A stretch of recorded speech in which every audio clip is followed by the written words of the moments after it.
Hello बच्चों। तो आज की इस क्लास के अंदर अपन बात करने वाले हैं, देखिए, क्वांटम नंबर पे। तो क्वांटम नंबर अभी तक शायद आप नहीं जानते होंगे, या जानते भी हो तो मैं बता देता हूँ आपको क्या होते हैं। देखिए, क्वांटम नंबर वो संख्याएं होती है जिससे आपको ये पता लगता है कि कोई भी इलेक्ट्रॉन की स्थिति वाकई में एक परमाणु के अंदर कहाँ पर है। तो कल मैंने क्या किया था कि आपको परमाणु की संयोजकता और उसके बारे में थोड़ी बहुत बेसिक डिटेल की जानकारी दे गया था। उसके अंदर मैं आपको कोश और कोश कक्षक तक पहुंचा गया था। फिर उसके बाद में आज मैं आपको ये बताने वाला हूँ कि इलेक्ट्रॉन रियल में रखा कहाँ है, ये पता कैसे लगेगा। जैसे आज अब मैं बोलूँ, आप अभी वीडियो देख रहे हो तो आपकी पोजीशन कहाँ है, कैसे हुआ, कहाँ पर हो, तो ये तो बोलोगे नहीं। तो एक तरीके से मैं बताता हूँ। जैसे आप बोलोगे इंडिया के अंदर, इंडिया में भी राजस्थान, राजस्थान में भी जयपुर, जयपुर में भी फलाना गली, फलाना मकान, फलाना पोजीशन, यही बोलोगे ना। तो एक इस तरीके से क्या आपके एक इलेक्ट्रॉन के एक एग्जैक्ट दिमाग में बैठ जाए, एक नंबर को देख के ही आप ये बता सको कि इलेक्ट्रॉन कहाँ रखा हुआ है। तो इलेक्ट्रॉन की फिक्स स्थिति बताने के लिए किसको यूज करते हैं? क्वांटम संख्या। तो क्वांटम संख्या अपन अब चालू करेंगे। तो देखो एक बार क्या है। तो क्वांटम संख्या में देखो एक बार सुनना, क्वांटम संख्या। तो इससे पहले वाला पार्ट मैं आपको दे चुका हूं, ठीक है। क्वांटम संख्या,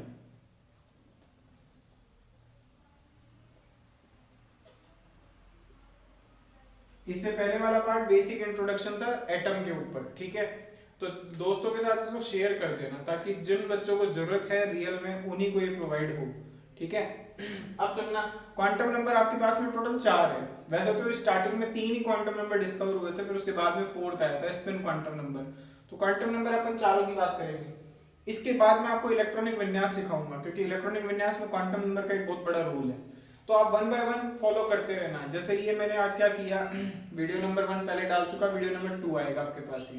तो कंटिन्यू आप इस सीक्वेंस में करते चलना। तो देखिए, क्वांटम नंबर आपके पास में 4 होते हैं, एन, एल, एम और एस। इस तरीके से 4 क्वांटम नंबर मिलेंगे। फर्स्ट क्वांटम नंबर क्या है आपके पास? प्रिंसिपल क्वांटम नंबर क्या है? प्रिंसिपल क्वांटम नंबर है। उसके बाद में एल क्या है? तो एल का मतलब है एजीमुथल क्वांटम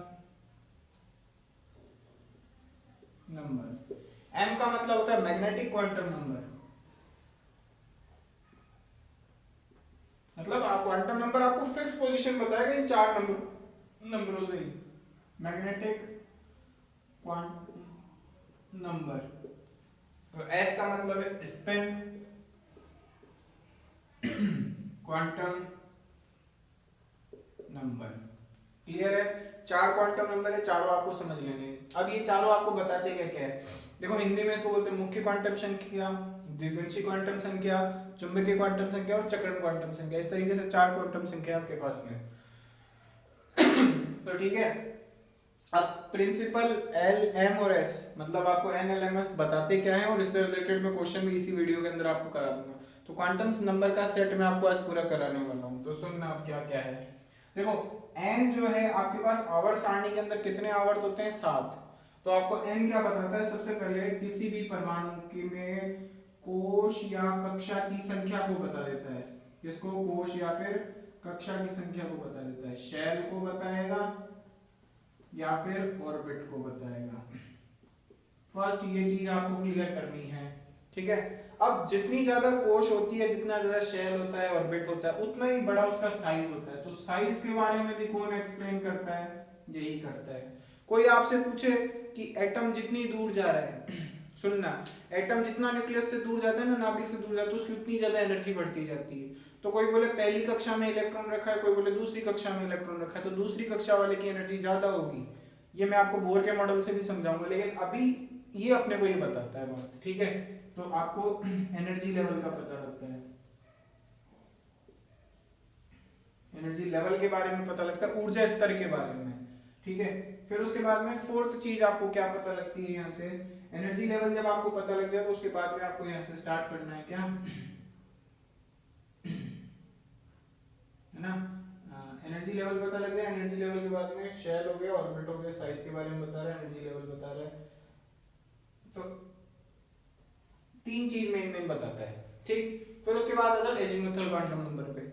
ये आपको क्या बताता है, ये आपको सब शेल की जानकारी देगा। किसकी जानकारी देगा? सब शेल के बारे में। किसकी जानकारी देता है? सब शेल के बारे में। ठीक, सब शेल आपके पास में कितनी होती है? तो 4 होती है। एक होती है एस, एक होती है पी, एक होती है डी और एक होती है एफ। ठीक है, आपको मैं पहले भी बता चुका हूं। एस के लिए जो एल की वैल्यू होती है वो कितनी होती है? 0। पी के लिए एल की वैल्यू कितनी होती है? 1। डी के लिए एल की वैल्यू कितनी होती है? 2 एंड 3। क्लियर? आ गई बात समझ में? फिर आपको एन, अच्छा एक चीज सुनना, एल की वैल्यू जो है कभी भी एन के इक्वल नहीं हो सकती। फर्स्ट पॉइंट यहां से, एन कभी भी एल के इक्वल नहीं हो सकता। ये जब मैं धीरे धीरे आगे बढ़ूंगा तब आपको ये बातें समझ में आने लगेगी मेरी। ठीक है, एम क्या होगा? तो एम आपको क्या बताता है? ओरिएंटेशन के बारे में बताता है, वो भी किसके? सब शेल के। कि सब शेल का साइज कैसा है ना, सब शेल में इलेक्ट्रॉन कहाँ रखा है, मतलब सब शेल की ओरिएंटेशन को बताएगा आपके ये। इसके सब शेल, या फिर आप सब शेल नहीं समझो तो ये मान लेना ये ऑर्बिटल के बारे में आपको एक्सप्लेन भी कर देगा। किसके बारे में? ऑर्बिटल के बारे में एक्सप्लेन कर, कहाँ किस ऑर्बिटल में इलेक्ट्रॉन रखा है, 3D के अंदर कहाँ रेंज है, ये सब कुछ ये बताएगा। ठीक है, इसका जो नंबर होता है वो कैसे निकालते हैं? 12+1 से। बाकी के भी फॉर्मूले, लेकिन फॉर्मूले से क्या फायदा, अपने को तो जो मेन कॉन्सेप्ट है वो पकड़ना है। ठीक है, फॉर्मूले करा के मैं आपको कंफ्यूज नहीं करने वाला, आपको फॉर्मूले याद भी नहीं होंगे, मैं बताऊं, सीधी सी बात ये है। फिर ज्यादा फॉर्मूले के चक्कर में पड़ोगे, लफड़े में पड़ जाओगे। एल क्या है? तो जो कॉन्सेप्ट है मेन, वो कॉन्सेप्ट देखो। देखो पहले कॉन्सेप्ट आता है, फॉर्मूला तो बाद की बात है भाई। तो एल क्या है आपके पास? एजीमुथल क्वांटम नंबर है, वो एल यहाँ पे आप रखोगे। तो एस के लिए कितने ऑर्बिटल होते हैं सर? तो एस के लिए जो एल की वैल्यू है उसको यहाँ रख दो। तो एस के लिए एल की वैल्यू कितनी थी? 0। तो 0 को यहाँ पुट करो तो 2 × 0, 0 हो गया, +1 मतलब 1। तो इसके अंदर कितना ऑर्बिटल होगा? 1। ठीक है, ऐसे पी में तो 1 रखोगे, 2 × 1 कितना हो गया? 2 + 1 कितना हो गया? 3। ये हो गया आपके पास में px, ये हो गया आपके पास में py और ये हो गया आपके पास में pz। क्लियर है? ऐसे आप d के लिए कितना रखोगे? l की वैल्यू 2, तो 2 का आप रखोगे तो देखो 5 आएगा टोटल।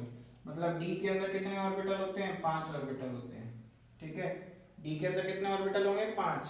ठीक, ये आपके होगा dxy, ये dyz, ये dxz, ये dx²y², देन dz²। ठीक है, ये dx²y² है, ये dz² है, ये dxyz है, ये dxy है और ये dxz है। ठीक है, फिर उसके बाद में f 3 रखोगे तो 3 × 2 + 1, टोटल कितने हो जाएंगे? 7। 1 2 3 4 5 6 7। ठीक है, इनका जो स्ट्रक्चर है वो कॉम्प्लिकेटेड होता है काफी ज्यादा। तो ये आपको ओरिएंटेशन बता दी है। अब सुनना एक बार, ऑर्बिटल बता दिए मैंने आपको। ऑर्बिटल के भी कुछ ओरिएंटेशन है, 3D में किस तरीके से अरेंज होते हैं, तो 3D का भी थोड़ा देख लो। एस जो होता है वो किस शेप का होगा? स्फीयर। किस शेप का होगा? स्फीयर। अच्छा, magnetic quantum number -m to start होकर के कहाँ चलता है? +m तक चलता है। -m से स्टार्ट होकर के कहाँ तक जाएगा? +m तक। जैसे देखना, इसके लिए वैल्यू देखोगे तो 0। ठीक है, इसके लिए देखोगे तो -1 0 और +1। ये एक नंबर है जिससे आप कोई भी सेट, जैसे क्वांटम सेट है तो उससे आप बता दोगे कि कहाँ का इलेक्ट्रॉन रखा हुआ है। ठीक, जैसे इसमें देखना, इसका -2, -1 0, +1 +2। ठीक, ऐसे f के लिए -3, -2, -1 0 +1 +2 +3। ठीक है, ये नंबर है। अब आपसे ऐसे पूछता है कि कोई और इलेक्ट्रॉनिक कॉन्फ़िगरेशन है। ठीक है, क्या d ऑर्बिटल के लिए m की वैल्यू -3 पॉसिबल है? कभी पॉसिबल नहीं है, ध्यान रखना, क्योंकि -3 का बोलने का मतलब है मैग्नेटिक क्वांटम नंबर सिर्फ f सबशेल के अंदर ही होता है। क्लियर है? ये ध्यान रखना। फिर स्पिन क्वांटम नंबर आपको क्या बताता है? स्पिन क्वांटम नंबर आपको ये बताता है कि इलेक्ट्रॉन किस तरीके से घूम रहा है, चक्कर कैसे लगा रहा है, क्लॉकवाइज लगा रहा है कि एंटी क्लॉकवाइज लगा रहा है। ठीक है, तो देखो एक शेल के अंदर ये मान लो कि इलेक्ट्रॉन रखा हुआ है इस तरीके से। ठीक, मैं ये बोलता हूँ ये क्लॉकवाइज डायरेक्शन में है, तो मान लो इसकी जो डायरेक्शन होगी ना, तो इसका नेट स्पिन मैग्नेटिक मोमेंट होगा, तो वो कितना आएगा? -½ ऐसे ही इधर चक्कर लगा रहा हो तो जैसे क्लॉकवाइज कोई जैसे इलेक्ट्रॉन है इस तरफ चक्कर लगाए या इस तरफ चक्कर लगाए, दोनों में से कहीं भी एक तरफ चक्कर घूम सकता है वो, क्योंकि इलेक्ट्रॉन की पॉसिबिलिटी आपको पता नहीं। फाइंडिंग प्रोबेबिलिटीज मतलब क्या होता है कि इलेक्ट्रॉन कहीं भी है ना तो कि तो क्लॉकवाइज चक्कर लगाएगा एंटी क्लॉकवाइज चक्कर लगाएगा, दो तरीके से चक्कर लगा सकते हैं। क्लॉकवाइज लगाया तो माइनस का हाफ बोल सकते हो और या फिर वो आप प्लस का हाफ बोल सकते हो, वो आपकी मर्जी है, कुछ भी बोलो, फ्री कर दिया आप। ऐसे ही मान लो आपके पास में एंटी क्लॉकवाइज चक्कर लगा रहा होता तो आप बोल सकते हो माइनस का हाफ और वही प्लस का हाफ। अब ये हम कैसे निकालेंगे तो वो मैं आपको निकालने का एक तरीका बताता हूँ। देखो सुनना एक बार क्या है, जैसे मेरे को किसी ने बोला सर पी ऑर्बिटल में 3 इलेक्ट्रॉन रखे थे इस तरीके से, ठीक, तो मेरी मर्जी है मैं इसको माइनस का हाफ मान लेता हूँ, ठीक है, तो इसको माइनस का हाफ मान लूँ, इसको माइनस का हाफ मान लूँ और इसको माइनस का हाफ मान लूँ, कर लोगे तो कितना आ जाएगा, माइनस का 3/2 आ जाएगा। लेकिन अब ये ऐसे होता ही है, ठीक है, इसको मैं प्लस का हाफ मान सकता हूँ, इसको भी प्लस का हाफ मान सकता हूँ और इसको भी प्लस का हाफ मान सकता हूँ, वो मुझ पे डिपेंड करता है। मैं एक डायरेक्शन में भी माइनस ले रहा हूँ तो दूसरे को ऑटोमेटिक क्या ले लूंगा, प्लस, ठीक। अब मान लो इसमें अब एक ऑर्बिटल में कितने इलेक्ट्रॉन आते हैं, 2, ये मैं कल ही क्लास में बता गया था आपको, तो इसके अंदर कितने इलेक्ट्रॉन आएंगे, 2, क्लियर है बात। तो इस वाली डायरेक्शन को माइनस का लिया ना तो उस वाली डायरेक्शन को किसका लूंगा, प्लस का, या इस डायरेक्शन को प्लस का ले रहा हूँ तो उसको किसका लूंगा, माइनस का, क्लियर है, माइनस का हाफ। तो माइनस का हाफ प्लस का हाफ नेट कट पिट के कितना हो जाएगा, 0। तो इसका नेट स्पिन मैग्नेटिक मोमेंट या स्पिन मोमेंट जो आएगा ना, स्पिन क्वांटम नंबर, वो कितना आएगा, हाफ, और हाफ कितना हो गया, प्लस का 1, क्लियर है इस तरीके से। तो अब ये मैं आपको क्वेश्चन दूंगा, उस क्वेश्चन से आपको सेट समझ में आने लग जाएंगे। अब इसका क्वेश्चन देखो, कॉन्सेप्ट तो ठीक है सर, कॉन्सेप्ट तो बता दिया, अब क्वेश्चन देखो इसका। अच्छा, कभी भी ध्यान रखना NL के इक्वल नहीं हो सकता, ये बात मैंने आपको लिख के दे दी। करो स्टार्ट, देखो क्वेश्चन देखो इसका, क्वेश्चन नंबर 1। क्वेश्चन फर्स्ट क्या है, आपको ये बोलता है 4s कोई क्वांटम नंबर है, 4s1 का ही कॉन्फ़िगरेशन था, इलेक्ट्रॉनिक कॉन्फ़िगरेशन, ये आपको मैं कल से सिखाना स्टार्ट कर दूंगा कॉन्फ़िगरेशन, ठीक है। तो 4s1 का ही कॉन्फ़िगरेशन है, आपसे ये पूछता है इसकी चारों क्वांटम नंबर बताएं, ठीक है, क्वेश्चन इसी तरीके से पूछता है, या कौन सा पॉसिबल नहीं है। देखो अपने को PhD करके ज्ञाता नहीं बनना है, अपना क्वेश्चन होना चाहिए, मैं तो ये जानता हूँ, मैं आपको कोई इतनी बड़ी रामायण पढ़ानी नहीं है, मैं मेरा काम है जो वो करा के जाऊंगा, ठीक है। तो मेरे को क्या करना है, 4s1 का कॉन्फ़िगरेशन मेरे को दे रखा है, क्वेश्चन भी देखोगे ना इसी तरीके से क्वेश्चन मिलेंगे इनके, क्योंकि ये स्टैंडर्ड क्वेश्चन है, ये बिगड़ते नहीं है, ठीक है, ये बनेगा भी आपसे। देखो अब 4 क्वांटम नंबर, एक तो N है, एक L है, एक M है और एक S है, लिखे हुए चारों। ट्रिक देख लो अब इसका क्या है, बस आगे जो लिखा हुआ है ना वो N का नंबर है, तो N की वैल्यू तो कितनी हो गई, 4, क्लियर है। L की वैल्यू तो L आपको क्या बताते हैं, देखो N की वैल्यू 4 होने का मतलब ये है ये S ब्लॉक का तत्व है, सॉरी चौथे कक्षा का तत्व है, मतलब चौथे आवर्त का तत्व है, आवर्त सारणी का, मतलब कोश कक्षा कौन सी है इसकी, चौथी, साइज कौन सी है, मतलब 4th, 4 से एनर्जी लेवल कौन सी है, 4th है, ठीक है। L क्या बताता है, सब शेल के बारे में बताता है, तो सब शेल कौन सी है इसमें सर, S, तो S के लिए L की वैल्यू कितनी थी, 0, एक चीज आ गई क्लियर। फिर उसके बाद में सुनना मैग्नेटिक क्वांटम नंबर, तो मैग्नेटिक क्वांटम नंबर S, तो S के लिए देखो मैग्नेटिक क्वांटम नंबर कितना था, 0, तो ये भी 0। S स्पिन क्वांटम नंबर कितना, तो सुनना 4s1 का मतलब है इसके अंदर एक ऑर्बिटल होगा इस तरीके से, एक इलेक्ट्रॉन, तो एक इलेक्ट्रॉन है तो मैं इसको माइनस की हाफ डायरेक्शन मान लूं, तो ये माइनस का हाफ। क्या मेरी बात आ गई समझ में, बोलो। देखो बात समझ में आ जाए, नहीं आए तो कमेंट बॉक्स में लिख देना, मैं वहां समझा दूंगा, ठीक है, और अच्छे से। अब आ जाओ सीधा क्वेश्चन नंबर 2। क्वेश्चन 2 सुनना, आपको ऐसे बोलेगा क्या, 5s, या फिर मान लो यूं ही बोल रहा है 4s2, इसका भी आपको चारों क्वांटम नंबर बताना है, ठीक है। तो चारों क्वांटम नंबर क्या होंगे, n के हो जाएंगे कितने, 4, आगे वाला जो होता है क्वांटम नंबर है, ठीक है। L आपको क्या बताएगा, 0, समझ गए ना, S के लिए कितना होता है, 0, क्योंकि एल आपको क्या बताता है, एजीमुथल क्वांटम नंबर सबशेल के बारे में। ठीक, एम क्या है, तो एम इसके लिए आएगा कितना, 0, समझ रहे हो। एस के लिए कितना होता है, मैग्नेटिक क्वांटम नंबर 0। अब स्पिन क्वांटम नंबर की बात करते हैं, तो 4s2 का मतलब है कि एक ही ऑर्बिटल में 2 इलेक्ट्रॉन है, क्योंकि s के अंदर 2 ही ऑर्बिटल होते हैं, देखो समझ रहे हो, इस तरीके से। तो s की बात करूंगा ना, तो एक माइनस का हाफ है ना, तो दूसरा ऑटोमेटिक किसका हो जाएगा, प्लस का हाफ। नेट कितना आएगा, 0। अब सुनना, यहां से एक बात और निचोड़ निकाल के बता देता हूं। किसी एक इलेक्ट्रॉनिक सेट के लिए, एक इलेक्ट्रॉनिक सेट के लिए सुन लेना, ठीक है, ये क्वेश्चन अलग था, ये क्वेश्चन अलग है।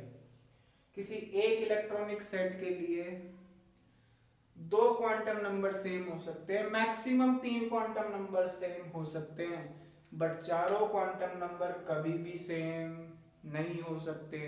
ये किसका रूल था, तो ये एक साइंटिस्ट है, पाउली हुंड, और पाउली है, एक हुंड है, तो ये पाउली एक्सक्लूजन प्रिंसिपल है, और एक आपबहू आएगा।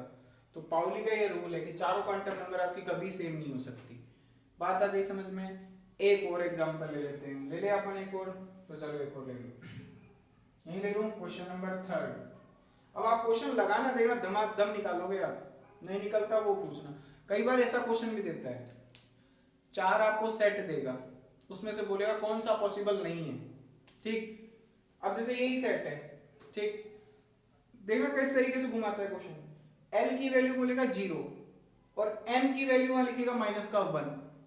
अब आप खुद दिमाग लगाओ, यदि एल की वैल्यू 0 बोल रहा है तो इसका मतलब एस सबशेल की बात कर रहा है, और एस सबशेल में तो एम की वैल्यू मैक्सिमम होती कितनी है भाई, एल की वैल्यू 0 बोल रहा है, इसका मतलब एम सबशेल, एम इसका ये हो गया एस, तो 0 ही हो सकता है। तो एम कभी -1 -2 -3 हो ही नहीं सकता, समझ रहे हो मेरी बात, कभी हो ही नहीं सकता।